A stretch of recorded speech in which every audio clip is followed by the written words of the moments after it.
c'est d'une zénitude absolue, le plus beau balcon du monde, jour et nuit, et c'est contemplatif de la nature, et puis on est vraiment dans l'élément. Donc on a parlé de la montgolfière, on parle du ballon à gaz, c'est quoi les grosses différences finalement? Alors, le ballon à gaz, ce qui est très intéressant pour la France et puis pour le niveau mondial, c'est que c'est une invention française.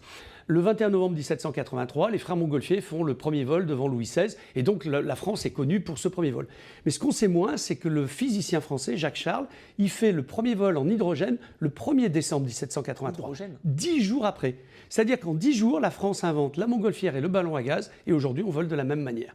Donc, on prend un gaz plus léger que l'air. Alors on connaît l'hélium, des petits ballons dans les écoles qu'on fait gonfler. Nous, on vole à l'hydrogène qui est beaucoup moins cher.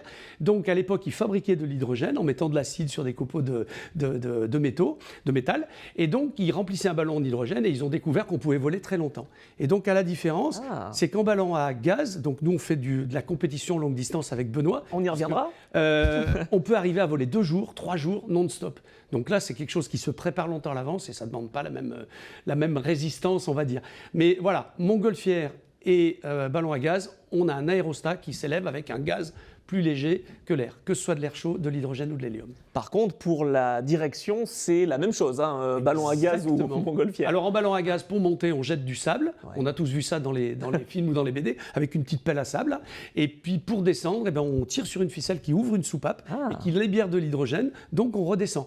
Et c'est exactement la même technologie qu'en 1783. La soupape, le filet, le ballon et la pelle à sable, on pilote de la même manière depuis 241 ans. Et c'est aussi la grande différence. C'est-à-dire qu'en fait, quand vous mettez le ballon en équilibre en gaz, vous ne touchez plus à rien et le ballon, il se porte tout seul et vous pouvez profiter du balcon dont vous disposez. Alors qu'en montgolfière, si vous n'agissez pas sur le boiler, le ballon redescend.